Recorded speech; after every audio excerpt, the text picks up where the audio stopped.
No niin, tervetuloa uuden kymppisarjan pariin. Tässä jos joku ei vielä tiedä, niin katson jokaista jaksoa varten 10 julkaisua.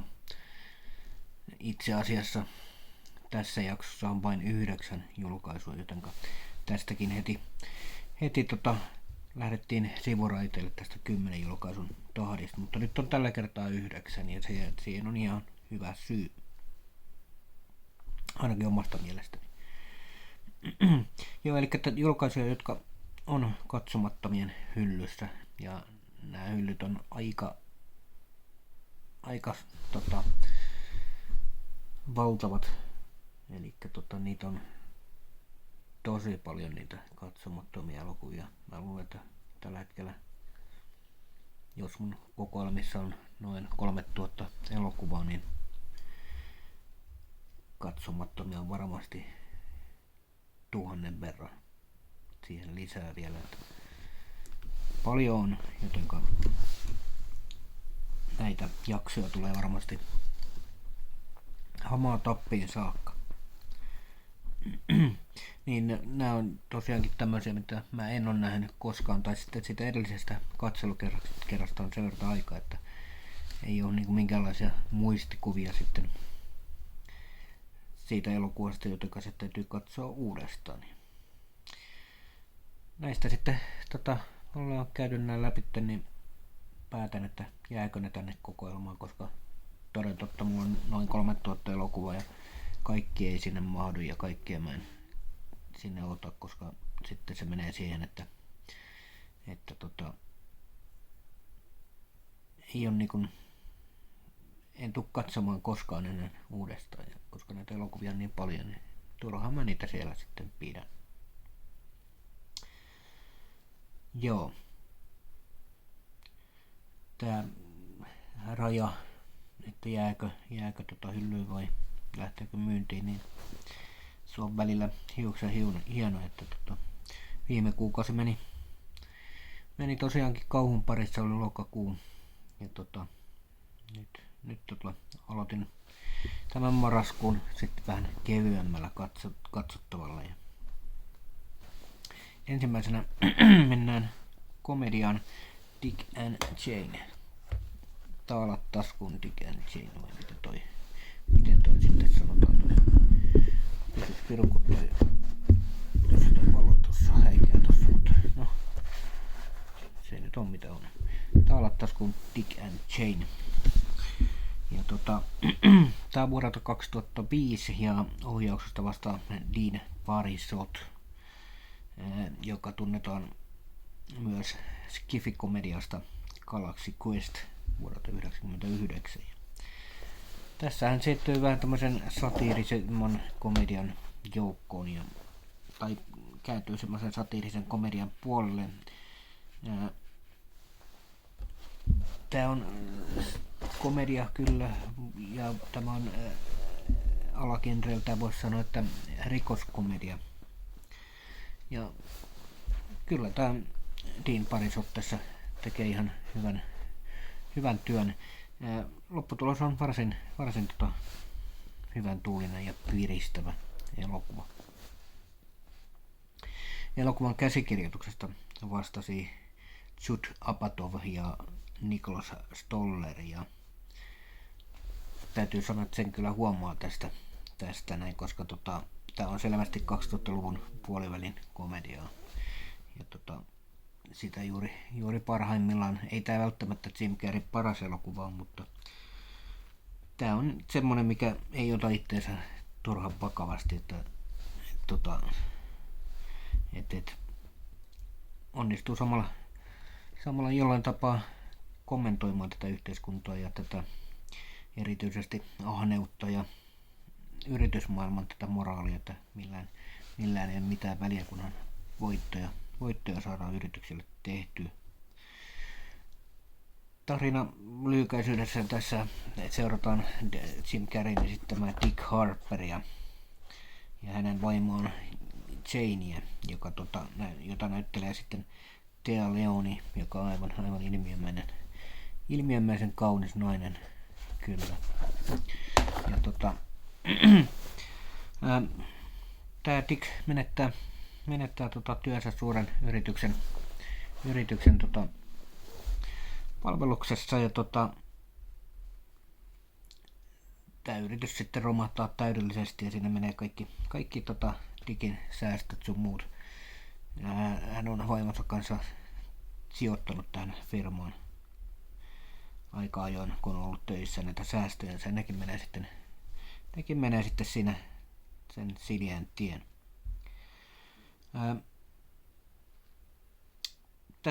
Tää pariskunta Dick ja Jane niin ajautuu sitten tietenkin talousvaikeuksiin ja päättää sitten turvautua rikollisuuteen, ja että pystyy nämä velat sitten kuittaamaan ja selviämään tästä arjesta näiden velkojen ja rahattomuuden kanssa. Jim Carrey oli tässä roolissa mun mielestä luistava. Hänen ilmeikkyytensä ja fyysinen komikkansa niin pääsee jälleen pääsee tässä oikeuksiin, mutta mukana on myös ripaus tuommoista katkeran suloista kommentaaria siitä, mitä tapahtuu, kun tavallinen ihminen menettää kaiken. Ja Téa Leoni puolestaan on mainio vastapari. Hänellä on semmoinen tietynlainen energinen ja lämmin läsnäolo tähän Dickin hahmoon, ja se pitää tämän elokuvan tosi hyvin tasapainossa, vaikka Carrey vetääkin shown omalle tasolleen. Mutta kuten sanoin, niin ei tämä Carreyn parhaita komedioita missään nimessä ole. Elokuvan musiikista vastaa Theodore Shapiro, joka on tehnyt musiikkia moniin komedioihin, kuten Tropic Thunder ja The Devil's Wear Prada, eli paholainen pukeutuu Pradaan. Hänen työnsä tukee tätä elokuvan kepeää, mutta vauhdikasta rytmiä hienosti. Siinä on erittäin hienoja tämmöisiä vauhdikkaita musiikkiosuuksia. Kuuluu soundtrackilla myös suomalaistakin musiikkia, että tämä Daruden Sandström, että ai että se oli mukavaa kuunneltavaa se. Kuvauspaikkoina nähtiin Los Angeles ja sen ympäristö ja tämä miljö toimi tämmöisen elokuvan täydellisesti, että ei siinä nyt oikein, no, tämä on tarina amerikkalaisesta unelmasta, joka hajoaa, ja ironisesti juuri kiiltävässä ja kauniissa Kaliforniassa, Los Angelesissa.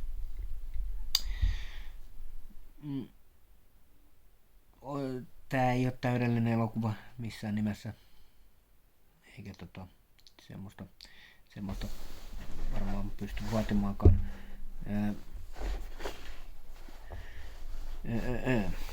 Mikä tästä sitten olisi voinut tehdä paremmin, niin ehkä pieni semmoinen lisäsyvyys käsikirjoitukseen olisi tehnyt hyvä, että tässä elokuvassa on erittäin teräviä yhteiskunnallisia havaintoja juuri tästä ahneudesta ja muusta tämmöisestä, mutta ne jää välillä tämän komedian jalkoihin sitten. Komedian jalkoihin jää ne havainnot, ja ehkä se olisi voinut vähän paremmin tehdä sitten. No, arvosanaksi annan tälle kuitenkin 3/5. Tää oli hauska, pirteä ja hyvä mielen elokuva, joka toimii mainiosti silloin, kun haluaa vain rentoutua, ja varsinkin tämän kauhukuun jälkeen niin toimii erittäin hyvin. Jim Carrey on ihan elementissään, ja kuten olen jo monta kertaa sanonut, että tämä ei ole hänen uransa paras elokuva eikä niitä huippuhetkiä, niin taas kun onnistuu siinä, missä pitää kuitenkin, että se viihdyttää ihan totaalisesti. Tämähän on, jos puhutaan hieman menneisyydestä, niin tämähän on remake vuoden 1977 komediasta Fun with Dick and Jane. Mutta 2005 versio on huomattavasti sarkastisempi ja ajankohtaisempi. Erityisesti yritysmaailman kriisejä kommentoidessaan niin aika tommonen sarkastinen tämä versio on. Tää tehtiin tosiaankin vuonna 2005 ja pankit meni perseelleen vuonna 2008 silloin tuo suuri kufla puhkesi, niin jotakin tää pystyi ennustamaan sen hienosti mitä tulemaan pitää. Kai niitä merkkejä oli jo tuolloinkin nähtävissä, en tiedä. En muista siitä juuri mitään. Vaikka olin 25-vuotias silloin, kun tämä elokuva on tullut, mutta eihän silloin mikään kiinnostanut muuta kuin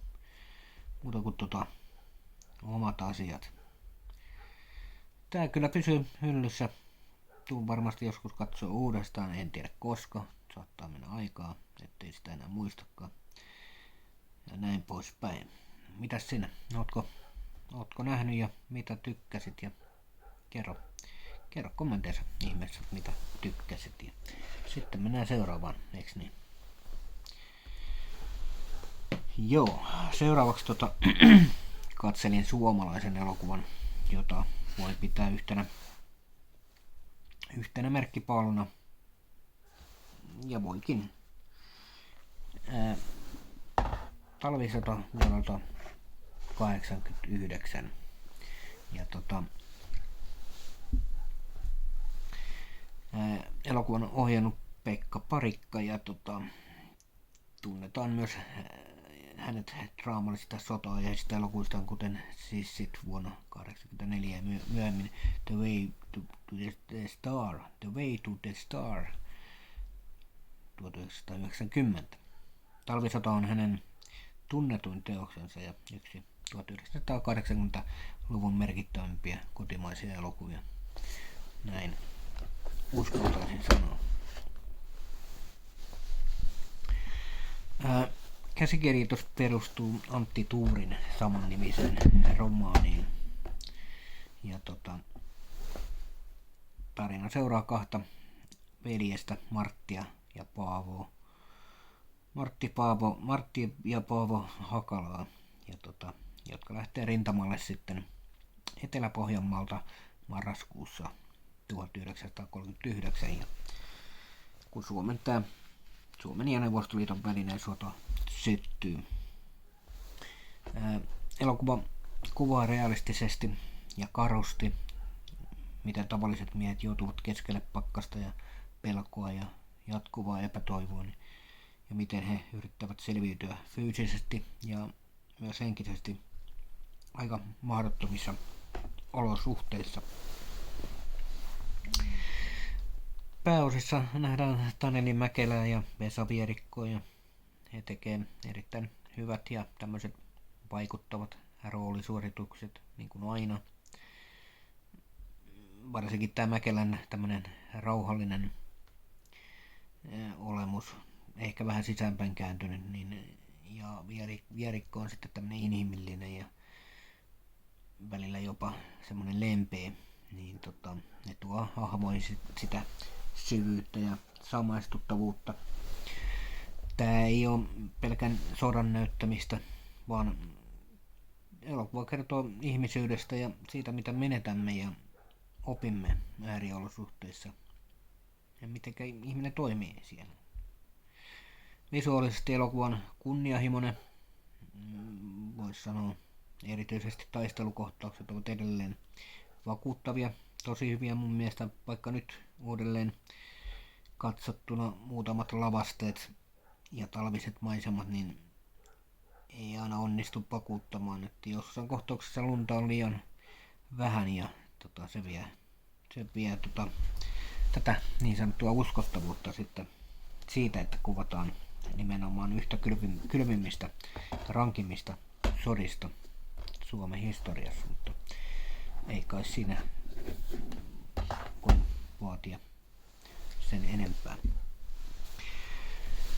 Elokuvan musiikin sävelsi Juha Tikka ja se tekee tästä semmoista hienovaraista työtä korostaessa sodan traagisuutta ilman liiallista paatosta. Ja tää äänimaailma ja hiljaisuus toimii yhdessä ja ne luo sitten tämmöistä aitoa ahdistusta ja rauhaa sopivissa kohdissa. Elokuvan kuvaukset tehtiin erityisesti Kuhmon ja Rovaniemen seuduilla, joissa talviset maisemat saatiin parhaimmillaan näyttämään armottomilta, mutta niin kuin sanoin, niin ei joka kerta. Mielestäni tämä olisi ollut parempi, jos tämä olisi ollut vähän lyhyempi ja tiiviimpi.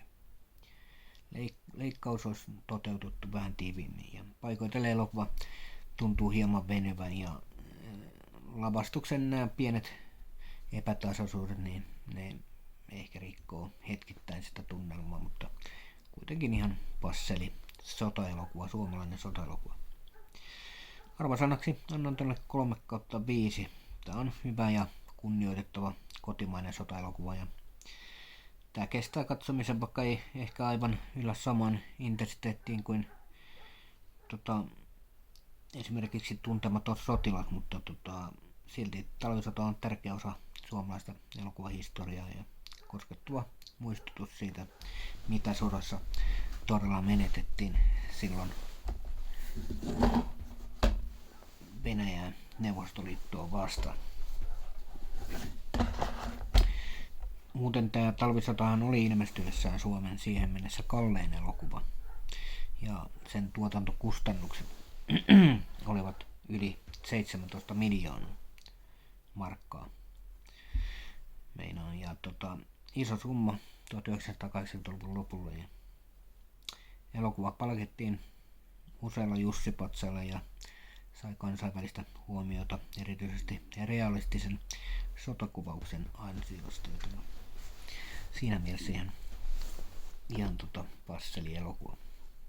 Ootko sä nähnyt tämän eeppisen suomalaisen suuren elokuvan? Kerro ihmeessä lisää tuolla kommenteissa, jos oot, niin me mennään sitten seuraavaan, eks niin? No sitten mennään Norjaan. Elokuva Borettslaget vuodelta 2002, eli suomalaisittain ääntyy parhaiten nimeksi Piirka. Tää on vähän erikoisempi tapaus, tää Piirka. Se perustuu tämmöiseen suosittuun norjalaiseen komediasarjaan ja tyyliltä se on hyvin tyypillinen pohjoismainen satiiri, jossa arki ja absurdin huumorin hetket kohtaavat. Ja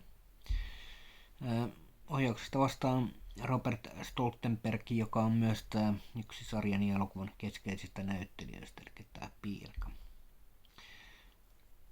Tässä seurataan tämmöistä pientä asuinyhteisöä ja sen värikkäitä asukkaita tietenkin ja varsinkin tämä yksi oman elämänsä sankari Piirka. Ja kyllä Piirka on norjalaisten mielestä suomalainen hahmo, joka tuo sitten tietenkin oman sävynsä tähän norjalaiseen naapurustoon. Tarina itsessään ei ehkä ole kovin syvällinen, eikä tältä varmasti semmoista voi odottaakaan. Mutta se perustuu vahvasti hahmojen väliseen dynamiikkaan ja siihen, miten yhteisön omituisuudet kärjistyy arkisten asioiden ympärille. Paikoitellen elokuva on ihan hauska, että kyllä mä viihdyin takaisin. Siinä on muutamia nokkelia hetkiä ja sen huumori on sellaista hyvän tahtoisen sekopeista, voisi sanoa, joka toimii juuri sen aikaa, kun tämä elokuva kestää. Onneksi tämä oli myös sopivan lyhyt elokuva, ei tätä olisi kyllä jaksanut rehellisesti sanottuna tätä sekoilua, niin ei olisi jaksanut kyllä katsoa yhtään paljon pidempään. Visuaalisesti jos mennään, niin Borettslaget eli Piirka on aika tavanomainen, televisiomainen, kuten voi odottaakin. Ja kuvauksessa ja lavastuksessa ei ole mitään erityistä, eli siitä ei mitään mainintaa itselläni ole, mutta se sopii hyvin tämän tyylisen arkirealismin ja parodioivan komedian ja musiikki on semmoista kevyttä ja sopiva höpsöä, juuri sellaista, joka tulee elokuvan kestäessä ja tukee sitä elokuvan humoristista otetta ilman, että jää mieleen. Ehkä rohkeampi käsikirjoitus tai jonkinlainen juonellinen kaari, joka toisi tarinaa enemmän rakennetta, niin olisi ehkä tehnyt tästä pikkusen paremman. Nyt tää tuntuu vähän enemmän pitkältä TV-jaksolta kuin itse elokuvalta. Arvosanaksi on 2,5/5. Omassa lajissaan ihan katsottava ja viihdyttävä, mutta ei mitään mitä jäisi kaipaamaan toistamiseen, jotenka tää lähtee pois kokoelmista. Poretslaget tää tarjoaa muutama hymyn, mutta jää lopulta aika kevyeksi kuriositeetiksi. Sellaiseksi, jonka voi katsoa kerran ja sitten unohtaa. Muuten tää Poretslaget oli Norjassa valtava kulttisuosikki televisiossa ennen tätä elokuvan versiota. Sen hahmoista tuli paikallisia ikoneja ja monia sen repliikkejä toistetaan yhä edelleen norjalaisessa populaarikulttuurissa. Eli voisi sanoa, että tämä on vähän niin kuin Norjan kummeli tai Uno Turhapuro. Oletko sä nähnyt tätä Norjan versiota näistä kahdesta suomalaisesta junttisarjasta, Uno Turhapurosta ja kummelista? Mitä mieltä sä oot tästä piirkasta? Sitten mennään seuraavaan, eiks niin? Sitten jatketaan ja puhutaan, tai oikeastaan minä puhun poliittisesta satiirista, joka todella erottuu joukosta. The Death of Stalin vuodelta 2017.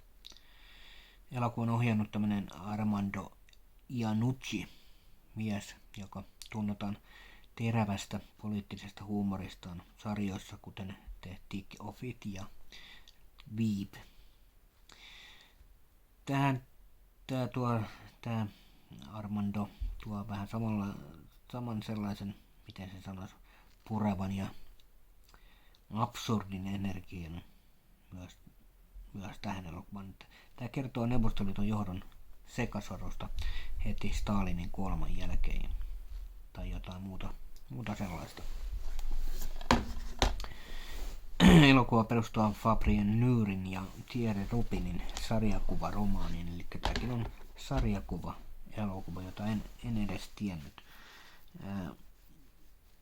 Niin, ja käsikirjoituksen takana on Iannuccin lisäksi joukko käsikirjoittajia, jotka osaavat täydellisesti yhdistää historian ja farssin, ja tuloksena on sitten tämmönen elokuva, joka on yhtä aikaa poliittinen thriller ja erittäin musta komedia, voisi sanoa näin. Ja ehkä siksi juuri tämä toimii niin hyvin. Tässä tarinassa tosiaankin nähdään se, että miten Stalinin kuolema käynnistää paniikin ja valtataistelun hänen lähipiirissään. Että kaikki alkaa menemään niin sanotusti päin takalistoa ja komitean jäsenet yrittää pelastaa oman nahkansa ja napata vallan ja sitten samalla kun he teeskentelevät ja olevansa lojaaleja toisillensa ja Neuvostoliitolle. Ja tästä syntyy tämmönen ketjureaktio, joka on yhtä aikaa karmiva ja hillittömän hauskakin toisaalta. Näyttelijäkartti on tässä erittäin hyvä. Steve Buscemi tekee nerokkaan roolin Nikita Hurtsovina ja Simon Russell piilon hyytävä erittäin vihattava Lavrenti Periana ja Jeffrey Tambor sekä Jason Isaacs tuovat mukaan erilaista energiaa. Välillä absurdia semmoista, mutta välillä kylmää vallanhimoa. Visuaalisesti tämä Death of Stalin on erittäin tyylikäs. Lavastus ja puvustus luovat paikoitellen uskottavan uskottavasti, että ollaan 1950-luvun Neuvostoliitossa, mutta sitten kuitenkin säilyttää semmoisen satiirisen sävyn siinä, että mikään ei tunnu täysin realistiselta. Että on hetkiä, jolloin kattelin itsekin, että huomaan, että ei tämä helvetti mistään 50-luvun Venäjältä ole, mutta ehkä se tekee juuri tämän tyylisistä tunnistettua ja semmoisen hauskan satiirin.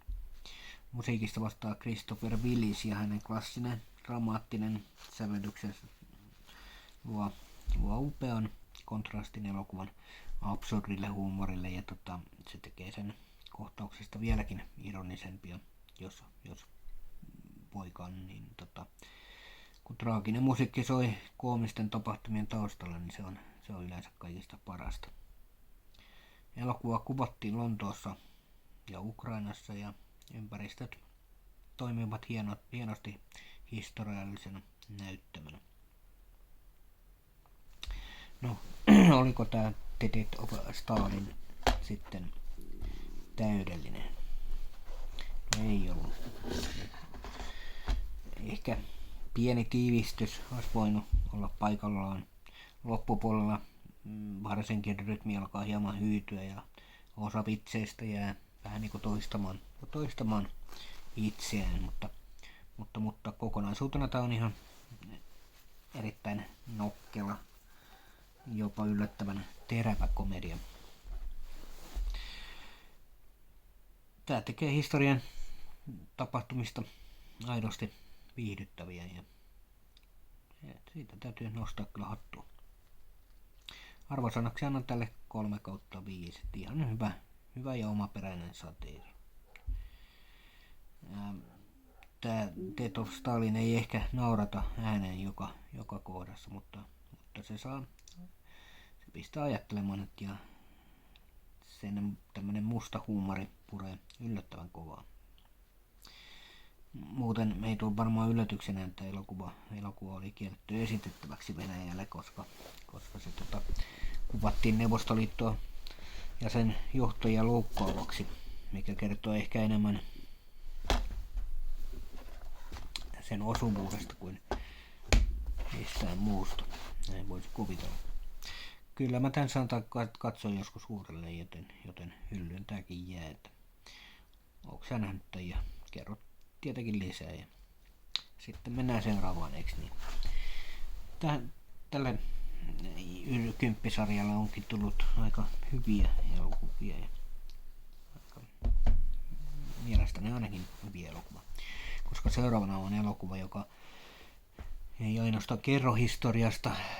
Se tuntuu siltä, että ollaan itsekin tuolla historiassa. Sofie Dol Die Letzten Tage, eli Sofie Sol viimeiset päivät vuodelta 2005. Tämä on yksi vaikuttavista toisen maailman sodan aikaisista draamoista. Ja joita on ehkä voisi sanoa, että koskaan tehty. Todella hyvä, ainakin omasta mielestäni. Tämän aikakauden elokuvia on tullut väijyttyä aika monta ja pidän tästä aikakaudesta, vaikka en noista Oscareista niin mitään ymmärräkään, niin tää oli Saksan ehdokkana kyseisiin jenpaloihin. Ja tänne on ohjannut tämmönen Mark Rothermund, joka tunnetaan vahvoista ihmislähtöisistä tarinoista, ja käsikirjoituksen tehnyt Fred Breidsdorfer, joka pohjasi sen todellisiin kuulustelupöytäkirjoihin ja arkistoaineistoon. Tämä jos mikä tekee tästä elokuvasta poikkeuksellisen autenttisen, koska kaikki mitä tässä näkee ja kuulee niin perustuu todellisiin tapahtumiin ja oikeisiin sanoihin. Erittäin jees. Elokuvassa seurataan Sofie Sollia, mikä näkyy tuossa kannessa, nuorta opiskelijaa ja Valkoisen Ruusun jäsenenä tunnettuna natsivastaliikkeen aktivistia. Ja häntä esittää Julia Chents, joka tekee uskomattoman hienon roolisuorituksen, aivan mestarillisen, voisi sanoa näin. Hillitty ja rohkea ja äärimmäisen inhimillinen.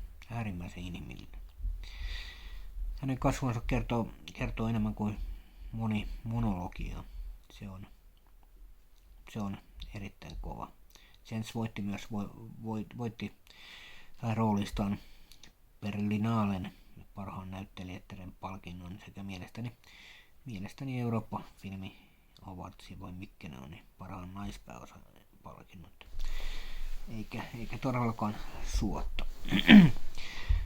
Tämän tarinan voima on sen yksinkertaisuudessa, että tämä elokuva ei tarvitse suoria sotakohtauksia tai taistelukohtauksia. Suurin osa tapahtumista sijoittuu kuulusteluhuoneeseen ja oikeussaliin, mutta silti jännite on lähes fyysisesti tuntuva. Ja kaksi ihmistä, Sofia ja hänen kuulustelijansa, jota esittää Alexander Held, joka muuten kanssa tekee ihan jäätävän roolin. No nämä käy tämmöistä sanallista taistelua, jossa ideologia, moraali ja pelko törmäävät ja tulee semmoista vastakkaisasettelua. Visuaalisesti tämä Sophia Doll niin on hillitty ja tyylikäs ja värimaailma on kylmä ja yksinkertainen, mikä korostaa tietenkin tilanteen katkeruutta, karuutta ja päähenkilön sisäistä rauhallisuutta. Lavastus ja puvustus on erittäin uskottavia tällä aikakaudella. Ihan meni läpi kyllä meikäläiselle. Kaikki näyttää siltä, kun se olisi revitty suoraan 1940-luvulta. Tämä homma katseleekin usein aurinkoa, eli tämä Kimma katselee usein aurinkoa ja aina kun on mahdollisuus, niin se kai tuo jotain yhtymää siihen, että vaikka asiat olisi kuinka perselleen menossa, niin aina on edes vähän valoa jossain. Tai näin mä tuon tarkoitusta pohdin tuossa, kun olin katsonut tämän. Musiikin on säveltänyt Christian Hein ja se on käytetty hyvin säästeliästi. Hiljaisuus ja pienet melankoliset sävelkulut antaa tilaa näyttelijän työlle ja tarinan raskaalle sanomalle. Tämän elokuvan kuvaukset tehtiin Münchenissä ja Berliinissä samoissa tiloissa, joissa osa alkuperäisistä tapahtumista todella tapahtui, joten mikä tekee sitten tästä kokemuksesta kyllä entistä pysäyttävämmän.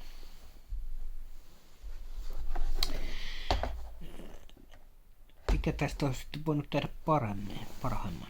No, kyllä nyt täytyy sellainen rehellisesti sanoa, että ei tule heti mieleen, että ei tämä todellakaan ole täydellinen elokuva ole, mutta lähes täydellinen, ainakin omasta mielestä. Ainoa pieni huomio on se, että elokuva on niin intensiivinen ja raskas, ettei sitä ole helppo katsoa useampaan kertaan. Mutta se onkin tarkoituksena sellainen, että tai jotain muuta sellaista. Arvosanaksi annan tälle 4/5. Ei pääse ihan tuonne 5 tähteen. Ei ole tainnut yksikään elokuva vielä päästä 5 tähteen, mutta kuten sanoin, niin lähes täydellinen ja historiallinen draama. Sophia Doll Die Letzten-Tage on hiljainen ja rohkea ja ajatuksia herättävä elokuva, joka muistuttaa, miten tärkeää on pysyä periaatteidensa takana, ja vaikka hinta olisi korkea. Mutta muuten kun katselin näitä, niin elokuvan käsikirjoitus perustuu alkuperäisiin Gestapon kuulustelupöytäkirjoihin, kuten sanoin tuossa aikaisemmin, niin ne löydettiin vasta 1990-luvulla ja niitä ei koskaan aiemmin käytetty elokuvassa. Tämä tekee sitä yhden historiallisimman tarkimmista kuvauksista valkoisen ruusun tapahtumista tämä elokuva. Ootko sä nähnyt ja tämän mielestäni mestariteoksen, ja jos on, niin heitä kommenttia, onko tämä sun mielestä niin hyvä. Sitten mennään seuraavaan, eiks niin? Sitten mennään vähän kevyempään elokuvaan, joka toi hymyn huulille ja sai jalat vipattamaan tahdissa ja kovaa. Ja Hairspray vuodelta 2007. Tämä oli muuten ensimmäinen musikaali itselleni ja täytyy sanoa, että teki mieli heti nähdä kyllä lisää näitä tämmöisiä juttuja. Elokuvan ohjannut Adam Shankman, joka tunnetaan energisestä ja positiivisesta tyylistä, että ei ihme, sillä hän on itse myös koreografi. Hän on ollut muun muassa mukana elokuvissa Step Up ja Rock of Age, joten rytmi ja tanssi ovat hänelle todellisia vahvuuksia kyllä. Tämä oli siis uusinta versio vuoden 1988 John Watersin kulttiklassikosta, jota en tietenkään ole nähnyt, mutta olen kuullut, että tämä versio vie tarinan entistä suurempaan mittakaavaan. En tiedä, sitten täytyisi joskus katsoa tuo 88 vuoden versio. Pääosissa nähdään ihastua Nikki Blonsky Tracy Trunbladin roolissa ja energinen ja rohkea ja todella rakastava teinityttö, joka unelmoi tanssimisesta paikallisessa televisio-ohjelmassa. Saakeli mikä karisma tällä rouvalla Nikalla. Eli se näkyy tuolla. Tuo nainen sitten.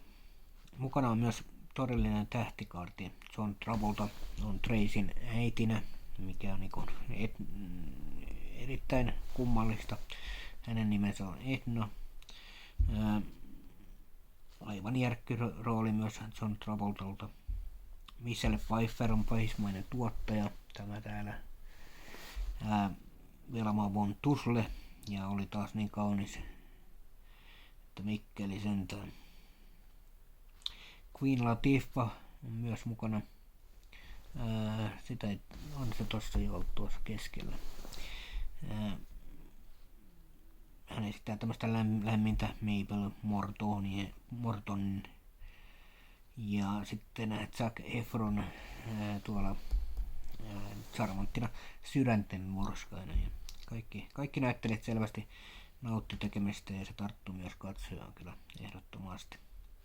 Musiikki on tietysti Hairsprayn Sydän ja kaikkea sävellyksestä vastaavat Mark Sarman ja Scott Whitman ja biisit todella mukaansa tempaavia. Good Morning Baltimore, You Can't Stop the Beat ja mikä se, oliko se Welcome to the 60s vai mikä se oli, niin jää kyllä päähän soimaan pitkäksi aikaa, että kyllä ehdottomasti. Koreografiat on iloisia ja vauhdikkaita ja koko elokuva hehkuu semmoista positiivista energiaa. Kuvauspaikat löytyy Torontosta ja Hamiltonista Kanadasta, että vaikka tarina sijoittuu 60-luvun Baltimoreen, niin lavastajat ja puvustus onnistuu kuitenkin upeasti vangitsemaan tuon ajan värikkyyden ja optimismiin sekoittuneen yhteiskunnallisen muutoksen. Mielestäni rotuerottelu ja hyväksynnän teemat on tuotu esille kevyesti, mutta silti vakuuttavasti ja vaikuttavasti. Tai jotain muuta sellaista. Ehkä pieni lisäsyvyys tarinan vakavimpiin teemoihin olisi tuonut lisää tunteellista voimaa, mutta toisaalta Hairspray on ennen kaikkea hyvän mielen elokuva ja sellaisena se toimii erinomaisesti. Arvosanaksi tällä annan 3/5. Tää on hauska, energinen ja täynnä tarttuvaa musiikkia. Tää oli ensimmäinen musikaalini, kuten sanoin, mutta tuskin viimeinen. Hairspray saa todellakin kiinnostumaan lisää tästä genrestä. Ja jos sulla on suositeltavia musikaaleja mielessä, niin kerro ihmeessä. Muuten John Travolta käytti yli 4 tuntia maskeeraustuulissa joka päivä, jotta hänet saatiin uskottavasti Ednan rooliin muuntautumaan. Ja roolin hän teki täysin ilman parodiaa, lempeällä ja tämmöisellä huumorilla ja lämmöllä. Siitä mä tykkäsin. Alkoi oikeasti välittämään eikä kiinnittänyt huomioon, että sehän on John Travolta. Eli todella hyvä roolisuoritus häneltä. No varmaan ei tule yllätyksenä, että tää hyllyyn jää, mutta mitäs mieltä sä olit, että kerro kommenteissa ihmeessä, ootko näin? Hairspray. Ja sitten mennään seuraavaan, eiks niin? Sitten pureudutaan brittikomediaan.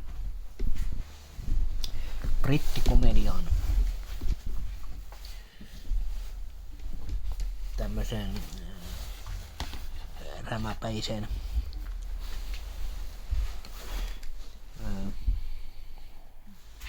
kulmakiveen, voisi sanoa. Bottom-sarjan ensimmäinen tuotantokausi. Ja Tämä on vuodelta 1992. Kyseessä on Rick Mayallin ja Adrian Edmondsonin luoma kulttisarja Briteistä, joka on tunnettu räjähtävästä slapstick-huumorista ja konskista kielen käytöstä ja siitä, ettei yksikään lyönti tai potku jää käyttämättä. Tämä kausi seuraa kahta tämmöistä kurjissa oloissa elävää kämppistä, Richard ja Eddie Hitler.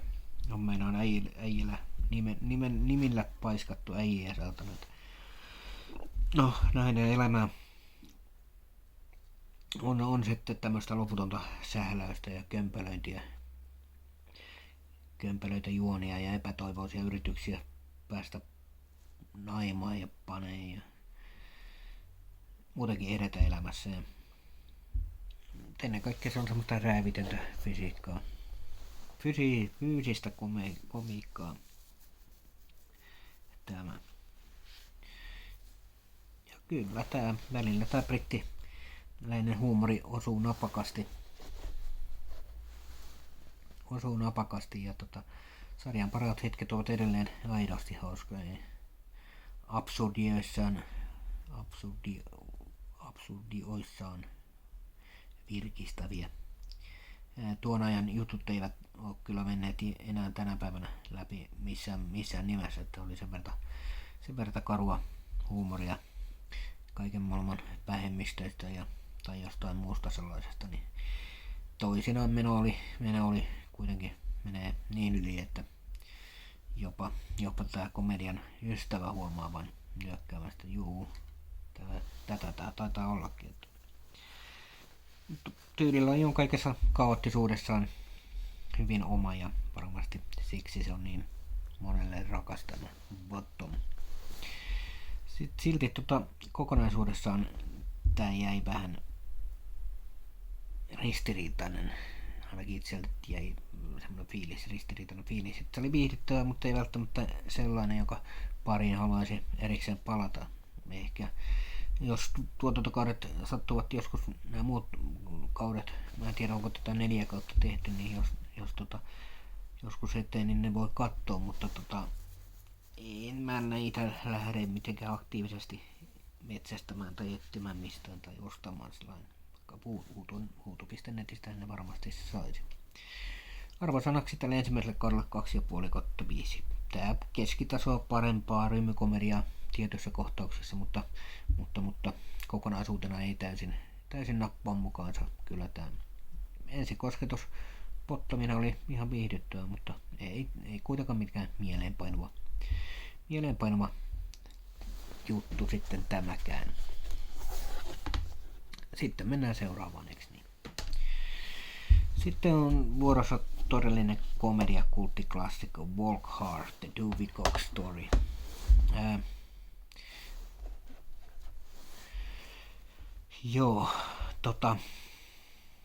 Mitäs nyt täytyisi sanoa tästä näin? Tää elokuva vetää kyllä koko genren maton alta, eli tämmöisin rock-legendabiografiat. Tää on parodia niistä. Ja se on yhtä aikaa älykästä ja älytöntä ja se on aivan hulvattoman hauskaa, ainakin tämä näin. John C. Reilly on elokuvan ehdoton moottori. Hän tekee yhden uransa lämpimimmistä ja fyysisimmistä ja mieleenpainuvimmista roolisuorituksista Dewey Coxina. Ja tää hänen tapansa imitoida eri aikakausien muusikkokliseitä on mestarillista mielestäni. Että kaiken tämän lisäksi hän oikeasti laulaa nämä biisit itse, ja mikä nostaa suoritusta vielä ylemmäs. Sivuroolit on tietenkin täyttä kultaa. Jenna Fischer tuo mukavasti koomista viattomuutta tähän ja Tim Meadows on jälleen kerran koko shown tämmönen salainen ase. Nähtiin pienessä sivuroolissa myös yksi oma suosikkin näyttelijöistä, Jonah Hill, ja vielä Jack Black oli tämmönen roolihahmo. Hänen roolihahmonsa oli ei enempää eikä vähempää kuin Paul McCartney Beatlesista. Elokuva on ohjannut Jake Kasdan, joka tunnetaan myöhemmin Jumanji, Welcome to the Jungle ja Bad Teacher elokuvista. Ja Walk Hard oli hänen läpimurto työnsä komediapuolella. Ja sen rakenteellinen parodia kyllä toimii edelleen täydellisesti. Elokuvan biisit on omassa kirjassa mestariteoksia. Ne onnistuu sekä kuulostamaan oikean aikakauden musiikkia että parodioimaan sitä täydellisesti. Walk Hard, Bob Dylan pastissit ja 60-luvun psykedeellisemmät raidat toimi erinomaisesti tässä. Musiikki onkin mielestäni yksi suurimmista syistä, miksi tämä elokuva erottuu kyllä muista. Koska kyseessä on tämmöinen parodia, biopic, maskeeraus ja puvustus on iso osa huumoria. Duovin läpikäymät eri aikakaudet on toteutettu yllättävällä pieteetillä ja jokainen tyylikausi on juuri sopivan tarkka, mutta samalla viittelinen. Efektipuolella ei tehdä ihmeitä, mutta maskeuraus ja stylaus tekee koko komedian mahdolliseksi kyllä. Elokuva kuvattiin pääosin Los Angelesissa sekä Kalifornian sisäosissa, missä tuotanto pystyi rakentamaan useita eri aikakausien lavasteita keikkasaleista studioihin ja ne kyllä toimi kyllä. Jos tätä nyt pitäisi verrata johonkin, niin on tietenkin luontevin vertailu on Walk the Line, Johnny Cashin elämänkertoma, jota Walk Hard parodioi kohtaukselta isää, tämän veljen kuolema, huumeita, romahduksia, comebackia, koko kohtaukselta. Siinä missä Walk the Line on vakava ja tunteellinen, tämä Walk Hard on, se repii sen ihan pieneksi palaseksi koko homman, että ei ole kyllä enää Walk the Line niin vakava ja tunteellinen tämän jälkeen. Ehkä tuloksena on paras elämäkerta-elokuvan parodia, jota on koskaan tehty, joskin en mä tämän suuntaista ole hirveästi nähnyt, ja onko niitä tehtykään, niin sitä ei ole niin hirveätä tietoa tai muutakaan tämmöistä. Muuten tämä John C. Reilly opetteli oikeasti soittamaan kitaran niin hyvin, että olisi voinut kiertää elokuvan jälkeen keikolla Dovey Coxina, ja hän tekikin lyhyen kiertueen elokuvan promootion aikana. Se on kyllä hattu päästä taas. Tämä on niitä harvoja komedioita, joissa juuri mikään ei varsinaisesti vaadi korjaamista, ja jos jotain hakee, niin elokuvan keskivaiheella tempo hetkittäin hieman putoaa, sillä parodia rönsyilee moni eri aikakausia, ja tiukempi leikkaus olisi tästäkin ehkä tehnyt rytmistä vieläkin napakamman, mutta toisaalta rönsyily on osa sen viehätystä kyllä. Arvosanaksi 4/5, erittäin vahva komedia, biopic, parodia ja yksi John C. Reillyn uran parhaista suorituksista mielestäni, että täysverinen kulttiklassikko kyllä, jossa musiikki ja huumori ja näyttely toimii upeasti yhteen. Eli kaikesta tästä voi tietenkin päätellä, että todellakin hyllyyn jää. Ja ootko sä nähnyt tän? Ja mitä mieltä olit Walk Hard, The Dovey Cox Storysta? Sitten seuraava, eks niin? Ja se onkin sitten tämän 10-sarjan viimeinen elokuva. Huomasin, että tämä niin sanottu 10-sarja kutistui 9 julkaisuun tossa, ja mutta siellä oli se yksi sarja, toi Bottom-sarja, niin menköön nyt sitten 9 tämä 10-sarja. Kyseessä on tosiaankin 2000-luvun alun tyylipudos vakoilutrilleri The Recruit, jossa CIA koulutusohjelma ja petoksen teema kulkee käsi kädessä ja ajankuva paistaa läpi joka kohtauksesta, että varhaiset kännykät, pullat, tietokonenäytöt ja sen semmoisen, niin ja tuon aikakauden thrillerivärimaailma, mikä oli tämmöistä sinistä, harmaata ja kylmää tämmöistä teknosävyä, niin se tuo kyllä hyvin tässä elokuvassa esille. Colin Farrell vetää elokuvan nuorena CIA:n rekrytointiin houkuttelevana James Claytonia, ja hän oli tässä vaiheessa uransa nousun johteessa, ja silloin tämä tuntui semmoiselta tuoreen karismaattiselta Colin Farrellilta. Al Pacino puolestaan tuo mukaansa vanhan koulukunnan intensiteettiä ja hänen roolinsa mentori purkena ei ehkä, tai on ehkä, elokuvan tunnistettavin piirre. Bridget Moynahan koittaa sivuroolinsa asiallisesti hoitaa, mutta jää kuitenkin selvästi näiden kahden päätähden varjoon, ja se on ehkä tämän elokuvan ongelma myös laajemmin. Ohjaajana toimii Roger Donaldson, joka oli aiemmin tehnyt muun muassa 13 Days ja Species. Ja muita tällaisia thrillereitä löytyy äijän filmografiasta. Donaldsonilta on tuttu tapa rakentaa jännitystä rauhallisella tahdilla, että paljon dialogia, harhaa ja epäilyjä ja vasta lopussa räväytys. Sama kaava näkyy vahvasti myös tässä The Recruitissa. Musiikki rakentaa perinteistä vakoilutrillerin tunnelmaa, teknistä rytmiä, matalajännitteistä synää, pidättävästi jousia. Ei mitään mieleenpainuvia, ihan tämmöistä diivadaavaa. Mutta se tukee kuitenkin tätä midiötä ihan okosti. Äänimaailma on hyvin 2000-luvun alun vakoiluelokuville tyypillinen. Hiljaisia toimistohuoneita ja näppäimistön kuivaa semmoista napsetta ja sitten näitä kiireistä hiiren klikkausta, kun tehdään jotain tietokoneella, näkyy siinä tämmöistä. Näistä nyt ainakin nämä muistetaan, jos ei muista. Elokuva kuvattiin osaksi Torontossa, Kanadassa, jota hyödynnettiin Washington DC:nä ja CIA:n ympäristönä. Kalustona ja lavusteita rakennettiin paljon studioihin, mikä näkyy ajoittain hieman liian steriilinä ilmeenä kyllä. Elokuva sama kastia taitaa myös 2000-luvun alussa, oliko 2001 tullut Spy Game, jos oliko siinä toi Robert Redford pääosassa.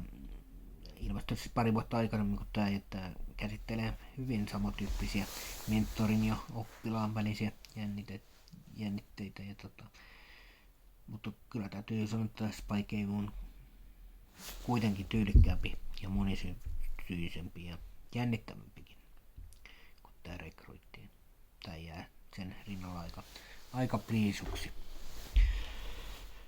Muuten tämä Al Pacinon kuuluisa replikki Nothing is what it seems ei ollut alun perin tuossa käsikirjoituksesta. Pacino toi sen itse harjoituksissa mukaan ja siitä tuli yksi elokuvan markkinointilauseista. Mutta tämä elokuva on sijoittunut kunnianhimoisemmasta juonenkäänteestä. No oli siinä, mutta se oli jotenkin ennalta arvattavissa ja ehkä kuitenkin olisi halunnut rohkeampaa otetta tämmöiseen vakoilumaailmaan. Ja nyt tämä tarina noudatti tämmöisiä tuttuja kaavoja 2000-luvulta thrillereistä, että ilman että se haastaa katsoja. Vähän seliteltiin liikaa, voisi sanoa näin. Myös nämä hahmojen sisäinen motivaatio jäi paikoin aika ohuksi, että ei ollut niinku oikein, en tiedä. Oli vähän semmoinen pieni tämmöinen riskitarinan kerronnassa olisi antanut tälle vähän sitä omaa identiteettiä, mutta ei. 2,5/5. Ihan toimiva 2000-luvun alun perusjännäri, mutta ei erityisen muistettava, niin kuin sanoin. Että Ajakova tekee tästä hyvän kuriositeetin, mutta ei sekään pysty pitämään tätä elokuvaa mitenkään pinnalle ja eikä riitä pitämään tätä omassa kokoelmassa. No niin, tässä on tämä 10-sarja. Mitä mieltä olit elokuvista? Ja olihan siellä yksi sarjakin mukana. Tämän kertaisessa jaksossa oli yllättävän hyviä elokuvia. Parhaaksi, jos mietitään tuota parasta elokuvaa sitten, niin parhaaksi minulla valikoitui Sofie Sola, jolle on siis 4/5. Erittäin hyvä puhutteleva elokuva kyllä. Huonomman tittelin saa tällä kertaa viimeisin, eli tämä Recruit. ei sekään mikään ihan sysipaska ollut, mutta tässä porukassa joutui jäämään viimeiselle sijalle, joten tämänkertainen sarja oli aika koviakin elokuvia. Paras kansikuva sitten voitaisiin antaa ihan säälistä ja tämmöisenä lohdutuspalkintona samat pisteet saanut Sofia Schollin kanssa saanut Walk Hard, The Dewey Cox Story. Mä jotenkin tykkään tästä kannesta kyllä, ja se saa nyt sitten olla tämän jakson paras kansikuva. Paras elokuva, paras kansikuva, huonoin elokuva. Ja näin ne menee. Jep, ei mitään, kiitos että katsoit, ja me jatketaan sitten seuraavalla 10-sarjalla, ja se tulee taas sitten joskus jonkun ajan kuluttua tai jotain joskus, en tiedä koska tulee, mutta ei mitään, kiitos ja moro.